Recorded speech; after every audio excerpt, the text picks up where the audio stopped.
This panel is Web3 Magic Decentralized. And unless you've been living under a rock, you've probably heard what's been going on this year with things like FTX and Alameda Research and Terra Luna. I mean, that is just one small aspect of what we're calling Web3 and the kind of blockchain technology behind it. So I'm really delighted to have 3 pioneers in that field on stage today, and these are all Houston-based companies that are using Web3 technology. So I'm just going to hand it over.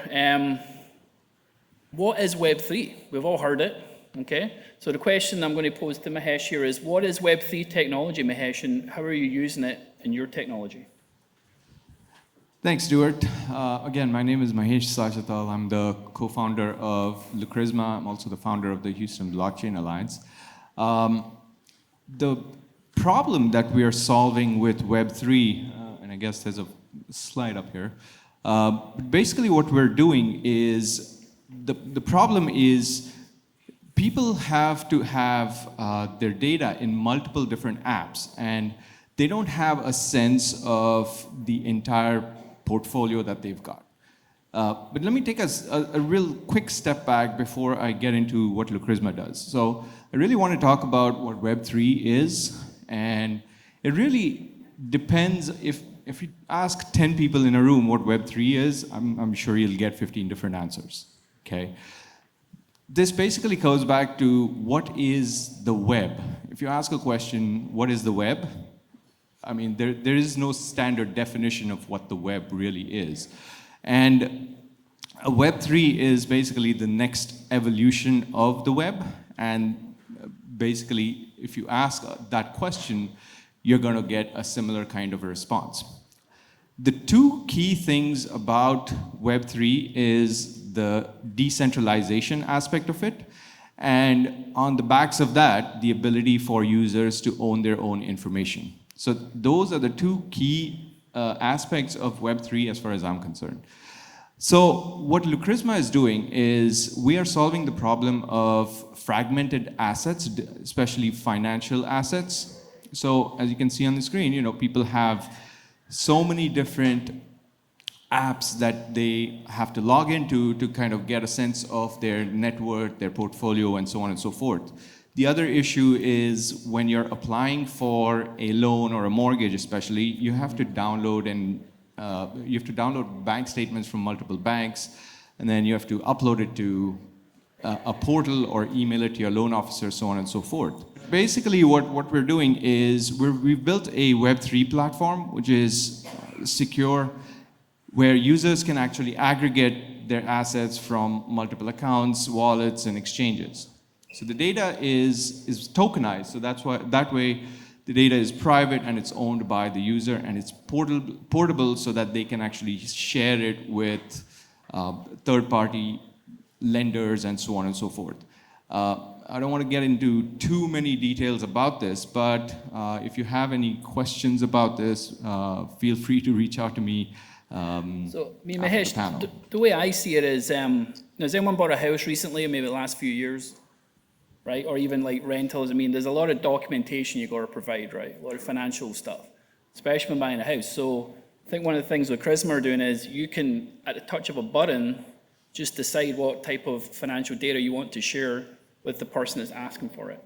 And you maintain ownership, decentralized ownership of it. That's one aspect, right? That's right. Tim, I'm going to go, what's Web3 to you, Tim? Well, thank you very much. It's a pleasure to be here and an honor. Thank you, Stuart. I would, as far as Web3 to us, I would just second what Mahesh was saying, and that really is the idea of the next evolution of where we see the web technology built on the idea of decentralization and being able to control your own data, own your own truth. And that is where we see blockchain as a particularly interesting part of that. My journey into this type of world was that I had been a consultant for many years, and I was interested in the idea of blockchain technology and what it could do.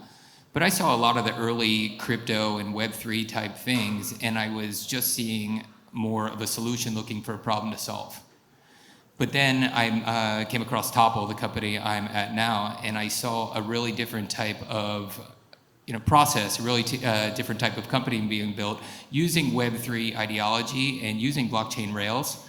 But the idea was to really build a business around it, a business that started with what is a customer problem? What is this problem that I'm looking to solve in the world? How can I use technology to solve that? And then let me build that technology and let me build those products that enable that. And so that's essentially what we do at Topple.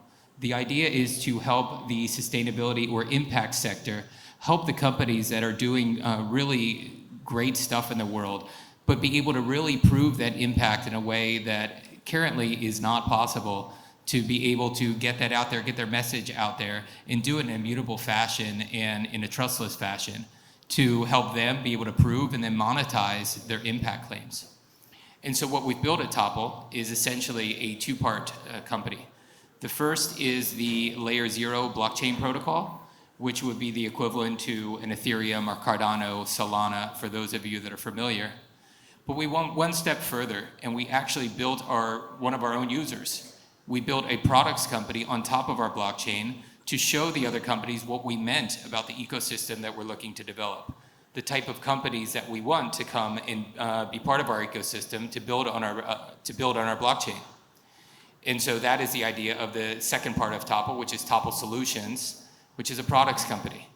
And at Topple Solutions, we build blockchain-based products to help sustainable companies prove the impact they're having and use that to connect with their stakeholders in ways that currently just fall a little bit short. And so, I mean, we could talk a lot about Web3 and the like, and a lot of times I see people's eyes gloss over. So I'll just prepared a quick video of our first product, Topple Tracks, which is a blockchain-based traceability service. Topple Tracks helps brands tell visual stories that set their product apart. Combine powerful, on-the-ground visuals and verifiable data to tell product sustainability stories your audiences will connect with and trust.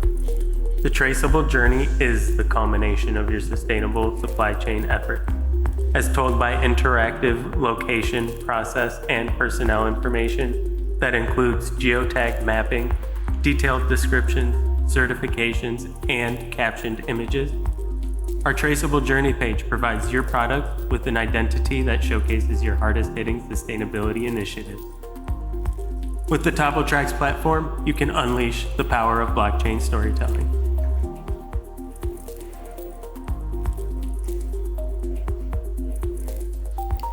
So if I could just say something, Tim and I were talking about this a few weeks ago, and I was running through the website.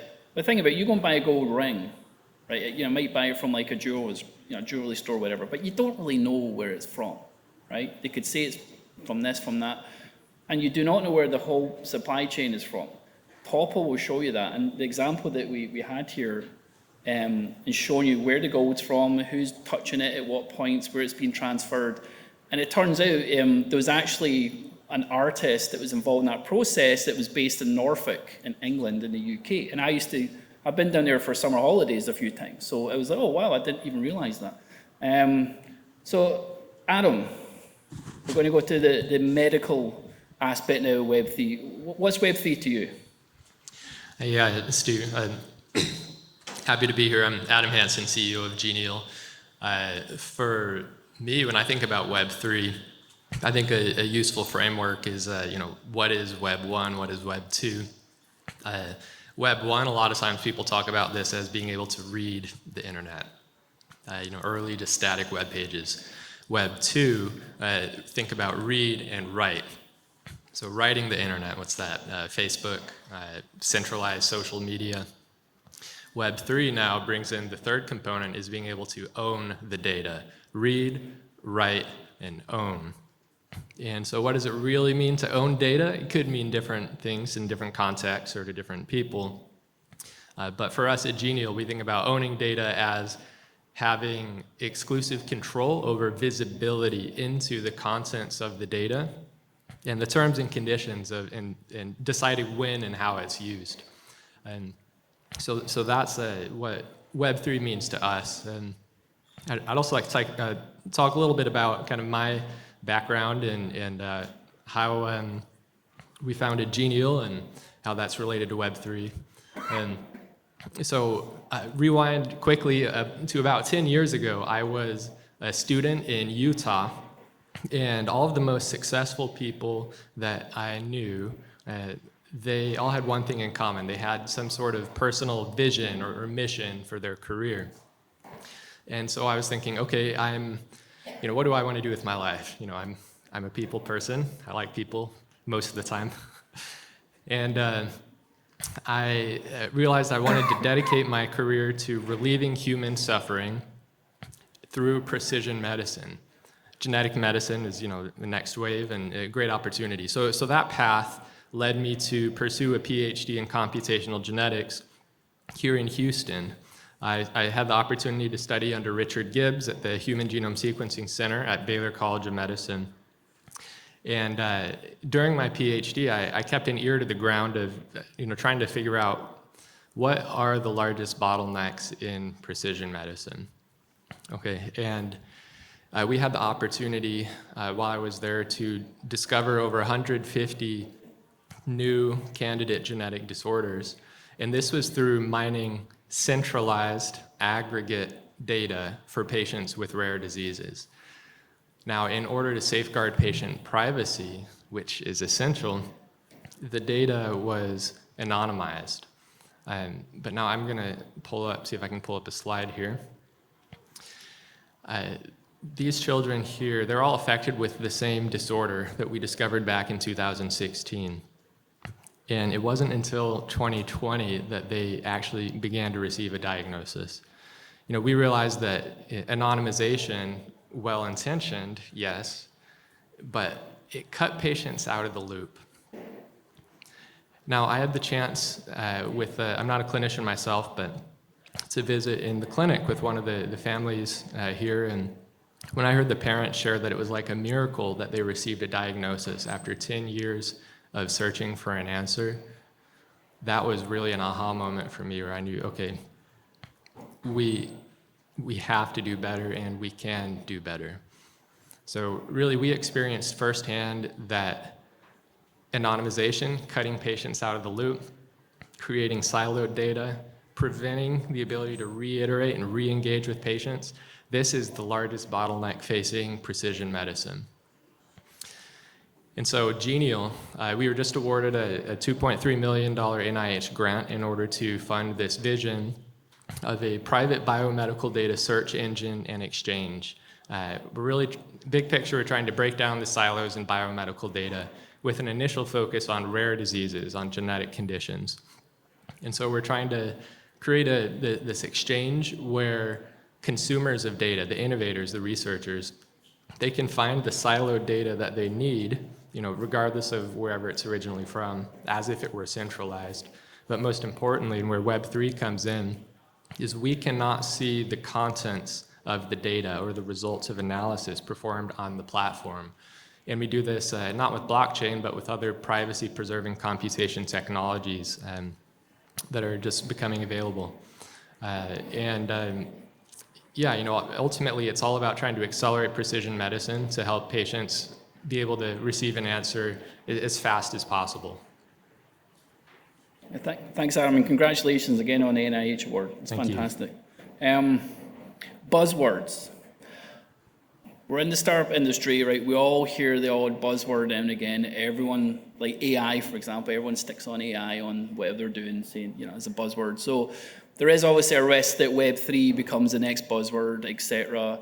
And central to it is central is decentralized and centralized, or versus centralized kind of networks and technologies. So I guess, can you give a couple examples on really the difference between decentralized and centralized methods and technologies, and maybe just talk a little bit about that. Like why can't you guys do what you're doing with a centralized approach? Well, speaking specifically about Lucrisma, we could really do it, right? So we could centralize everything. So the big difference between centralized versus decentralized, in centralized applications, which is most of the ones that we use right now, whether it's Facebook, Twitter, Google, everything, the data is owned by the corporations, right? Which is why Facebook has become this massive corporation is basically on the backs of the data that all of us have shared with them, right? So this data is obviously sitting in their databases, in their data stores, and so on and so forth.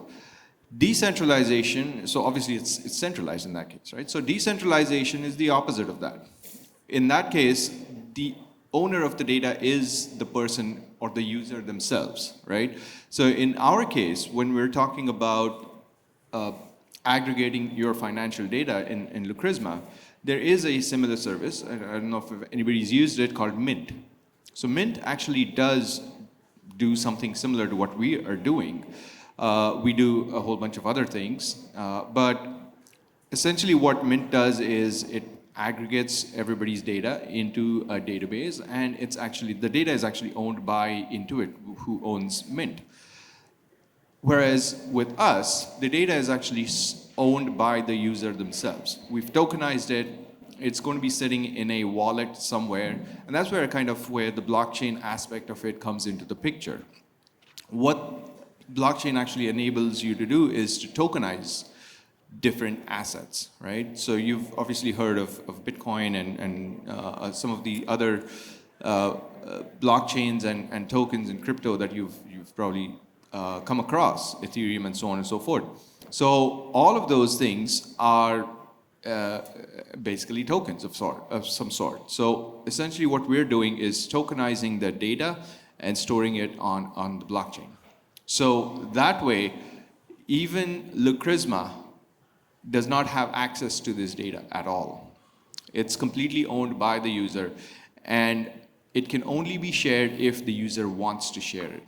Whereas in the case of centralized applications, essentially what all these companies have done is buried the ability for the companies to share this data in their terms and service. So that's basically the big difference between the centralization and decentralization. And like I said, we could really do this, but we truly believe in the ethos of Web3 and privacy, and that's why we're doing it the way we are. Yeah, it's a very good point. Talking about the ethos of Web3, right? Tim?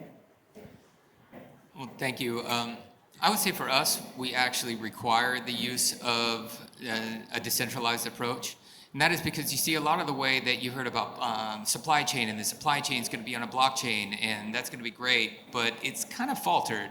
And a lot of the reason is, well, what information is shared? Who trusts who with their information?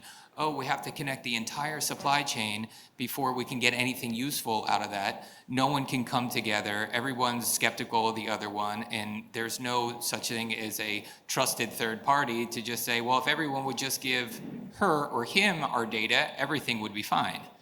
That's not the way businesses work. And so for us, though, it's absolutely necessary, the idea that you can share parts of the information without necessarily revealing everything and all the trade secrets and all the information and the pricing and this and that and the other thing of your supply chain. For example, in the example that Stuart mentioned, which is what you saw the video of, we're helping a sustainable jewelry company commit or prove to their stakeholders that they buy all reclaimed, recycled gold and silver and platinum for their jewelry, and that they make the jewelry in responsibly manufactured sites in Asia and throughout the world.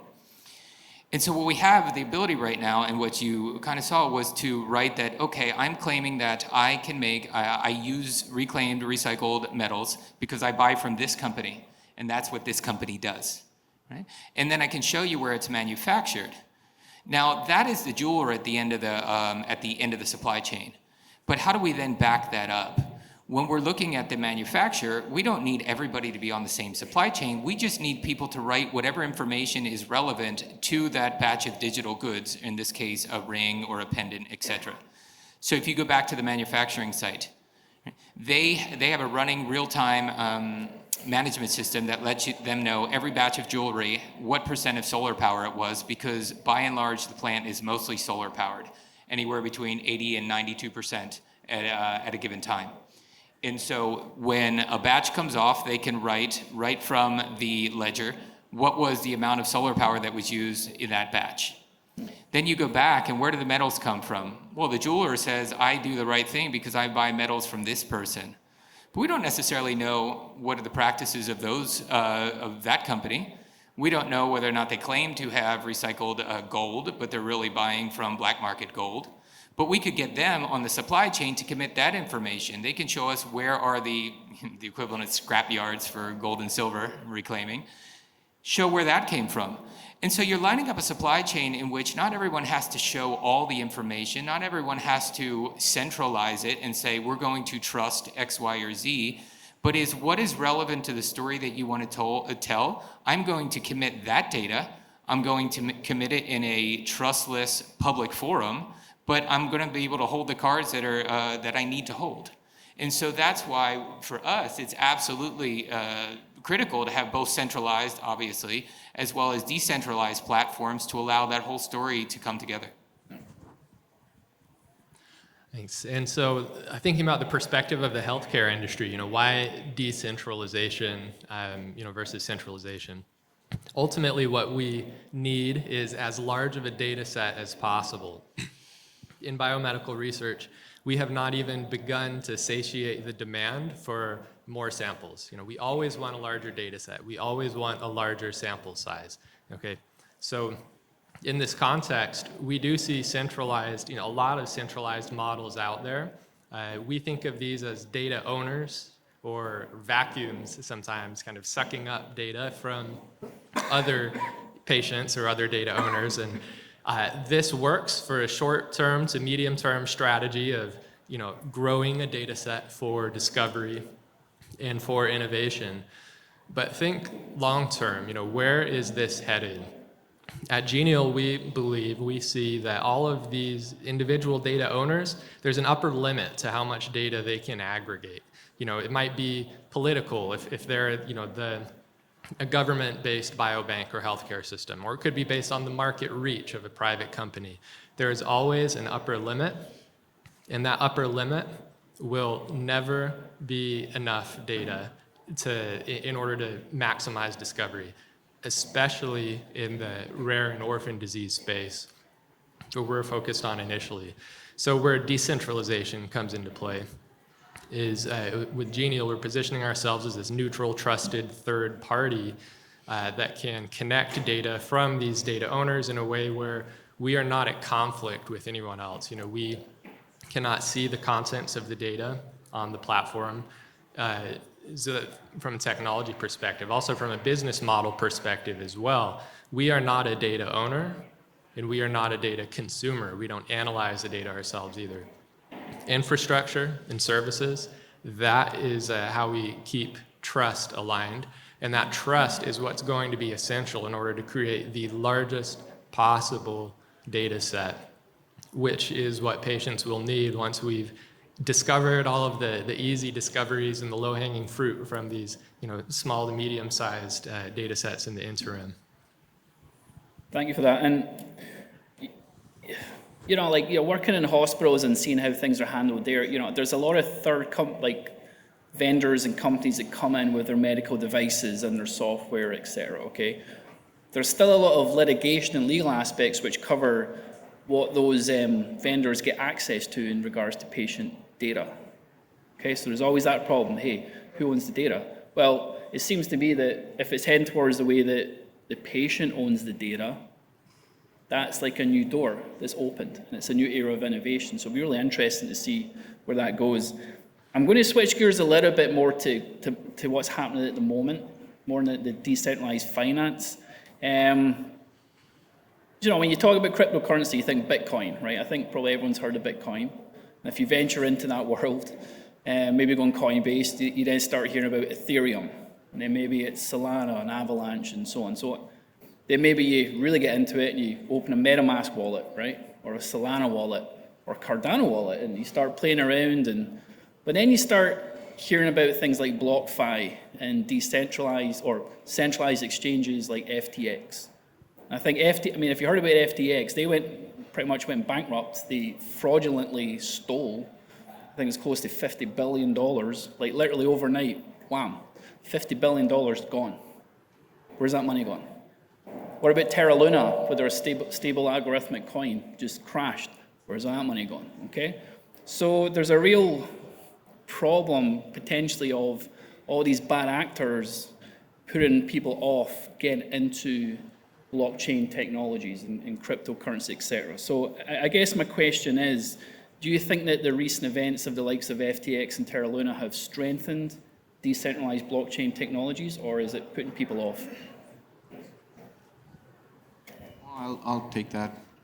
So I think what we really need to do is segregate what went on at FTX and Celsius and a whole bunch of these other companies that have gone bankrupt versus the decentralization aspect, the Web3, even the cryptos to a certain extent, and definitely for blockchain, right?